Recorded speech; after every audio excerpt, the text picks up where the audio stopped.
Let's see, are you the moderator? Should we have introductions at all, or introduce ourselves, or? She's not the moderator. Oh, okay. Yeah, I don't remember what it said on my introduction, but I'll just introduce myself.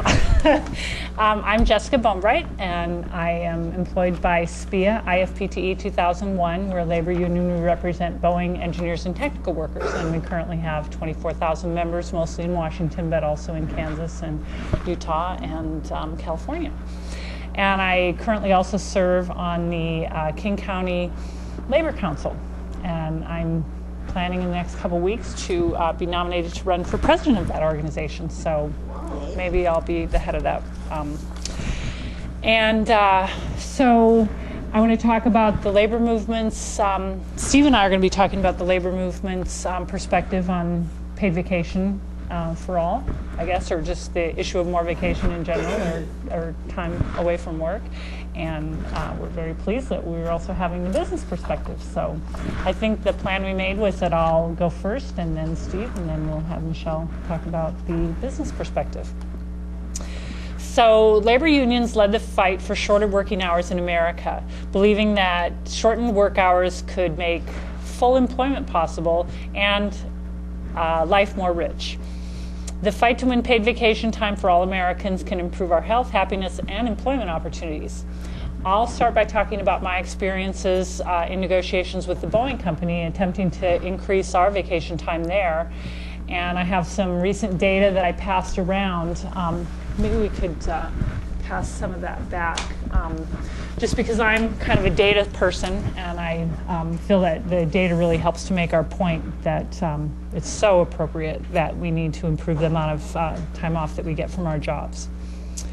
So labor is going to continue in the fight, and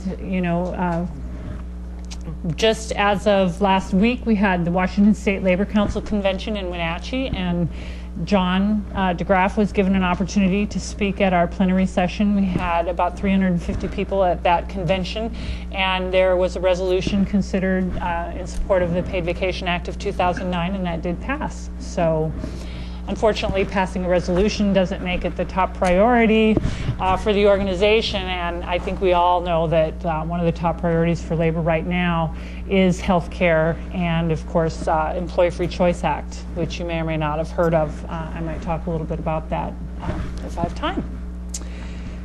So,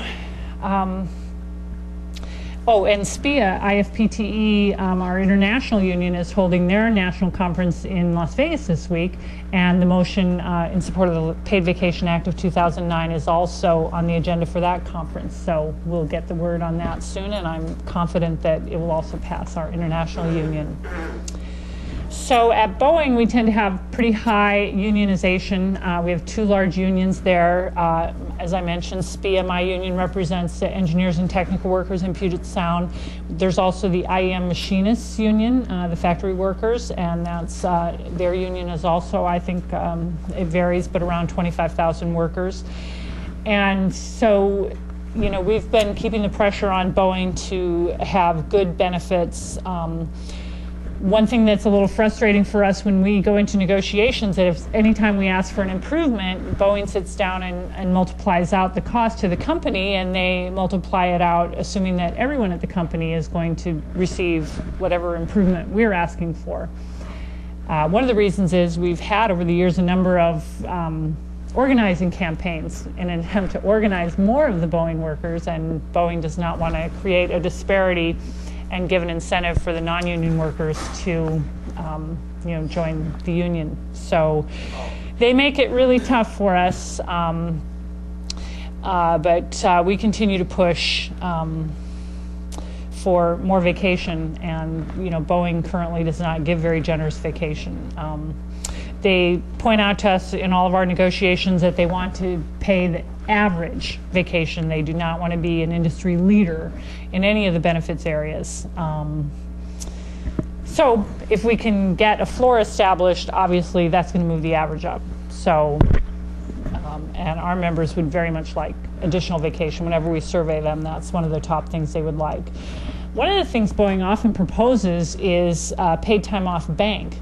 this is a thing that's happening in more and more companies where they combine the sick leave and the vacation time together.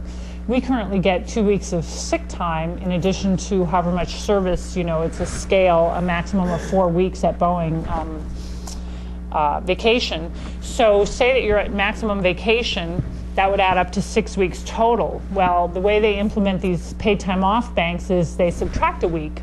So you use all the time any way you choose, any way you like. Whether you're sick, you still can use that 5th week as vacation time if you like. But we've really held the line against that change. One of the points that we feel strongly about is that those people who really do need and use the full 2 weeks of sick leave every year would find that to be a terrible burden, losing that week. Now, on the other hand, people who find that they're never sick or find that they don't use even 1 week of sick leave, they come out ahead in the deal. So it's a divide and conquer tactic that companies often use against unions. Another strategy they use is pitting the old against the young. And this is when we, drive home the point that it's solidarity within the union and we're, sticking together on this stuff and we're not selling out, the other guys who aren't necessarily going to benefit from this thing. So we just went through a negotiation cycle. We wrapped up last December, so I guess now it's been 8 months ago. One of the things we like to bring up in negotiations is that Boeing's primary competitor, certainly for commercial airplanes, is Airbus, based in Europe and France. So we like to compare our benefits with theirs and their paid time off. I think a lot of you guys are familiar with John DeGraff's organization, Take Back Your Time Day, and that immediately resonated with me, and that's how I came to know John and why I'm here today. As of October 24th of each year, you could just skip working for the rest of the year if you were in Europe and had the average world amount of paid time off.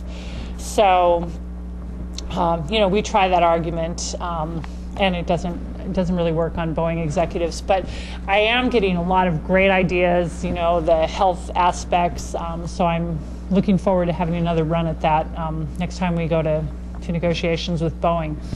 So we had a great story in the Seattle Times on Sunday in the travel section. Those of you who are local may have seen that. One of the things they mentioned there is that SPEEA did a survey in 2009, and it found that 1/3 of employed U.S. adults usually do not take all of the vacation days they receive in a year. And that's something that Boeing likes to throw in our face. Actually, at Boeing, they have use it or lose it vacation. If you don't take your vacation time, the company just takes it back, and it just falls off. I mean, it's just, you're giving it back.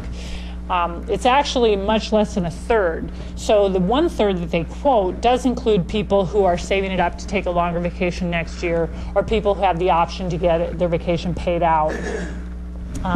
Actually, in this most recent round of negotiations, Boeing did give us a payout option on our vacation because of the 787 airplane that they have all these people working overtime, and it's hard for them to take their vacation time. And so on a limited time basis, they are paying out for vacation now. So anyway, there's a small number of people who just don't take their vacation. They just give it back to the company, and we just hate that.